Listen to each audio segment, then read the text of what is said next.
So we're reacting to why American millennials are dying so much by how money works. His link is going to be in the description. I love this guy's videos, so let's see what he's going to be talking about today. 3 months ago, a study was published unpacking the details of how we were all dying.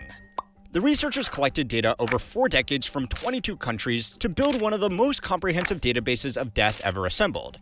And what they found was genuinely shocking. Young Americans, and in particular young millennials, were facing something of a mass extinction event, which sounds like hyperbole.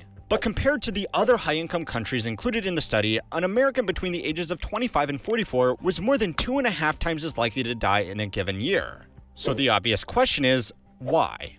Well, the bad news is that there was no single identifiable cause. And the other bad news is that the array of issues they did find were a pretty comprehensive list of some of the dumbest systems in our current economy. But if this is sounding a bit depressing, don't worry. The bad news is that according to the researchers, a host of recent changes is probably only going to make this worse. Here's a question for you as you get ready to head out the door potentially. How much sleep did you get last night? Because, of course, our healthcare is still in many ways tied to our jobs or it's tied to a marketplace. It's probably the hardest thing I do all day, so I usually only go up once. I can't work a 9-to-5 job. Anytime I've ever tried, I started to legitimately lose my mind. Summit County in Colorado is an affluent town with America's highest life expectancy. Last time reliable data was collected, they had a life expectancy at birth of almost 87 years.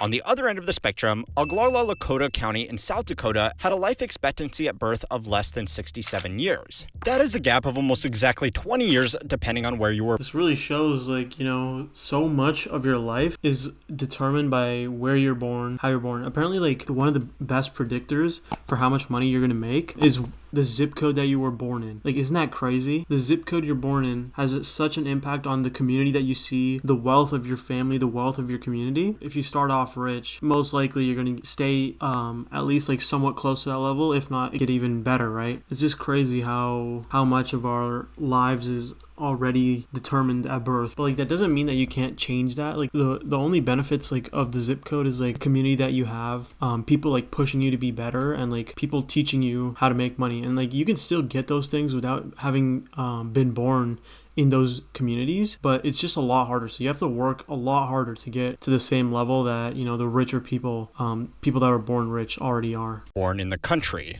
To put that into perspective, that is a bigger gap in life expectancy than the USA collectively and the Democratic Republic of the Congo, literally one of the most impoverished countries on Earth, where healthcare is so lacking that people are still dying of the Black Plague. The common assumption is that the wealthier a group is, the higher their life expectancy will be. But recent generational analysis is now showing that there is another economic factor that might be more important than that. The USA is really rich. And yet, our life expectancy is well below other countries with less than half as much income, on paper at least. Now, I know what you are probably thinking. It's clearly because we don't have universal healthcare when all of these other countries do, right? Well, it certainly doesn't help. But most millennials dying in hospitals are doing so in emergency departments, which are required by law to provide stabilizing treatment to anybody regardless of their insurance status or their ability to pay. Sure, you might have crippling debt after you leave, but they will look after anybody. The real problem is that more young people are ending up there in the first place. The good news is that we are not totally alone. We are just at the front of the new trend that is emerging. A different study published by the International Journal of Epidemiology found that people born in English-speaking countries after the 1970s were now at a survival disadvantage. So, if you are less than 45 and speak English, I am sorry to be the one to break this to you. But here are 3 statistical reasons why you probably aren't going to live as long as your parents. The first reason is opportunities and inequality. Now, I know what you are probably thinking. Billionaires may be bad and all, but they didn't pump poor people full of sugar and fat and force them to not exercise for 40 years, right? Well, that's mostly true. And we will get to the role of personal accountability soon. It is mostly true that people have their own personal choices and stuff, but so much of our environment is controlled to lead us towards the bad choice, towards the fast food, towards the high fat, high carb, high sugar, all that kind of stuff. We're always being pushed towards that with marketing, society, with being forced to work for so many hours just to live that we don't have time to actually cook. There's all these different problems that all converge towards us eating more unhealthy foods. And yeah, everybody has like a choice, but do they really though? But the data is pretty clear. The higher the inequality, the lower the life expectancy. According to the first study, prior to 1985, America actually had a mortality advantage compared to other high-income countries in the study. This meant that there were about 100,000 people from a similar population sample that were dying in countries like Germany, Canada, France, and Australia that wouldn't have died had they lived here in the USA. This was largely because our healthcare was more advanced and we were experimenting with cutting-edge new treatments before these other countries had caught up. Care was still highly dependent on insurance coverage, but strong unions forced most companies to offer this to workers and their families. But then in the 1980s, something changed which caused union pressure to start to wane at the same time that most other high-income countries caught up.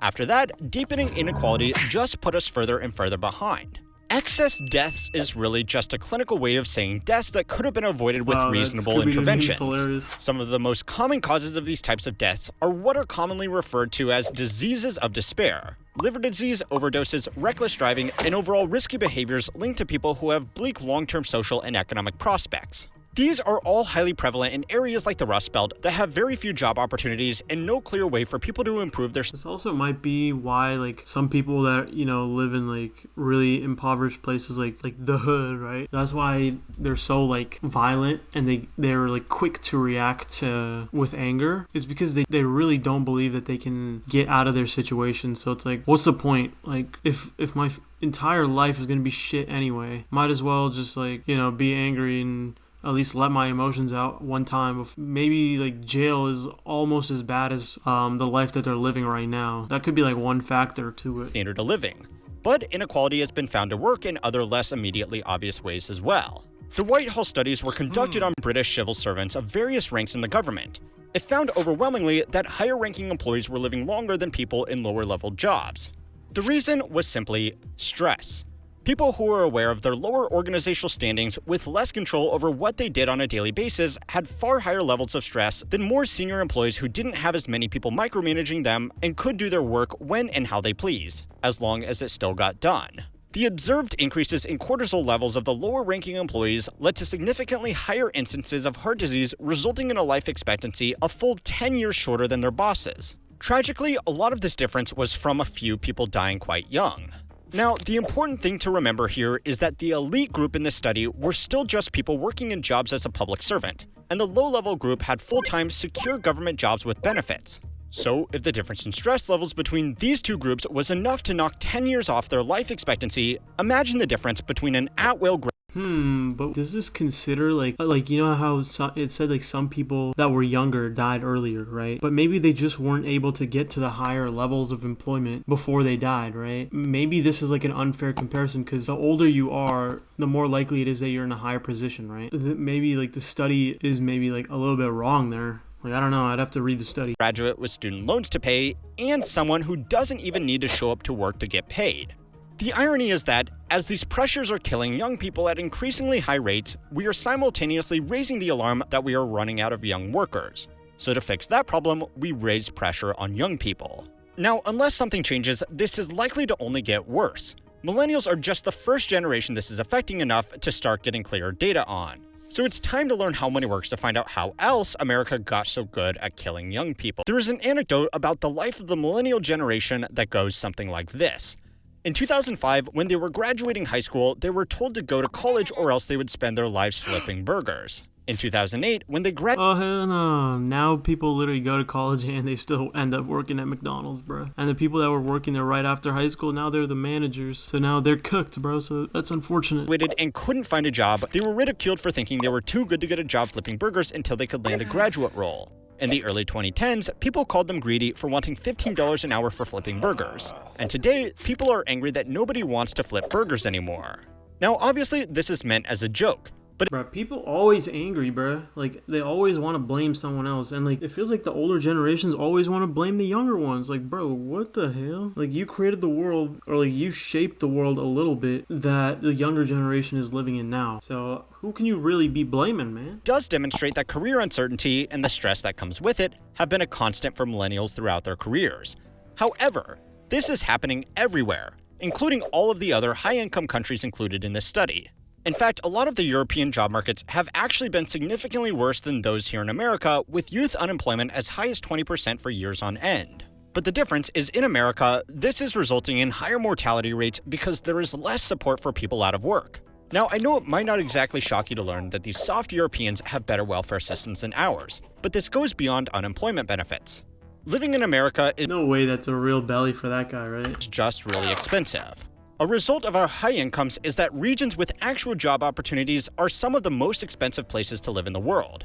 In a lot of these cities, even people with extremely high incomes struggle to make ends meet, which means if they lose their job for whatever reason, they have to find a new one almost immediately or risk serious financial hardship. This can create issues where people who do lose their job have to pick between staying in an expensive city where their chances of finding a new job are higher, or moving to a lower cost of living area where they can survive longer, but it might take them longer to start earning an income again.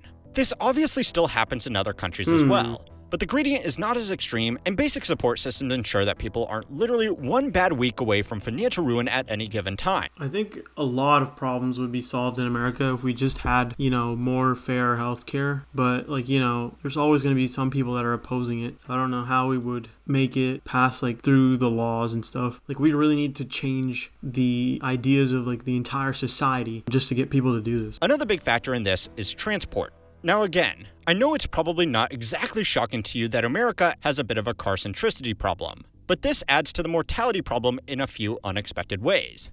The most direct and obvious way is that according to the CDC, America has had the highest crash-related deaths amongst 29 high-income peer countries. We also had the highest rates of pedestrian deaths because our streets are more car-focused and we drive much larger cars than the average in places like Europe. But the biggest difference is that we just drove more. Adjusted for total miles driven. Dude, I don't know if you guys have ever been in a walkable city or location, but a walkable city is so awesome. You get to actually experience, being outside and the fresh air and the benefits of all of that instead of always sitting on your ass and driving for hours and hours. And it's so messed up that, America is so damn big that, we have to drive 30 minutes just to get to work sometimes. I be driving 30 minutes to go to work, bro, and it's geez, bro, this sucks, horribly. But, I don't know, I want the pay of my job, and I also don't want to live in the city, that close to work, to my job, right? I guess it's my own choice, but, I don't know how they do it in other countries. I think maybe just, more population density in cities, I don't know. USA wasn't particularly outstanding in the data. But because we drove so much, deaths on our road were more than twice the average. This also doesn't help with the inequality problem. For a lot of young people who are not financially secure enough to own their own home, their car is their biggest financial purchase, and one that a lot of them can't live without because of a lack of reliable public transportation in their area.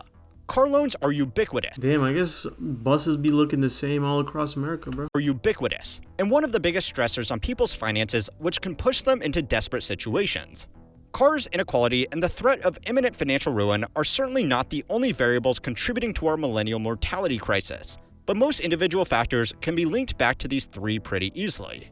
Self-medication, recklessness. Dude, the car prices have gone crazy, bruh. Literally, used cars now are so expensive, and even to get a 20-year-old car or 15-year-old car, it's $10K, $15K.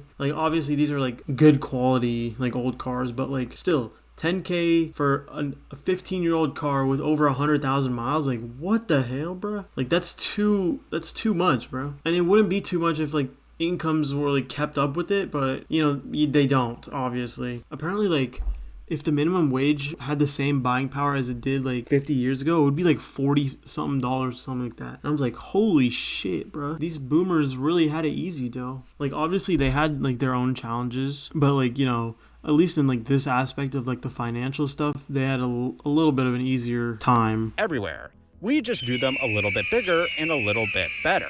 Now, not only are we dying a lot, but an alarming amount of us who are still left alive are statistically suffering from crippling lifelong impairments. So yeah, I guess everyone really has to kind of focus on de-stress, and maybe it's easy for me to say because I don't really have any consequences, I don't really have any responsibilities like that, but I never really feel stressed at work. At the end of the day, it's just work. That's how I feel about it, but it's a little harder if I had a mortgage on my back, car loan, a family, all that that stuff. I don't know, like trying to like de-stress from work and working on like improving your mental and like your habits so that you don't really get stressed at work. I feel like that would really help a lot of people. Also making sure that you're taking care of your body and your health, you know, working out, you know, doing exercise, making sure you get all the nutritional benefits. That's like pretty important, and I feel like a lot of people are missing that. It's just because like there's no time, bro. Like we gotta like somehow like fix the way that we work so that we actually have time to do other things. Like when I work 9 to 5, I literally have no time at all to do anything after work or like even before. I either have to sacrifice my sleep or like do something else, and it's extremely difficult. Like I don't know. That's the end of today's video. If you liked it, subscribe to me and then subscribe to How Money Works. I'll see you next time.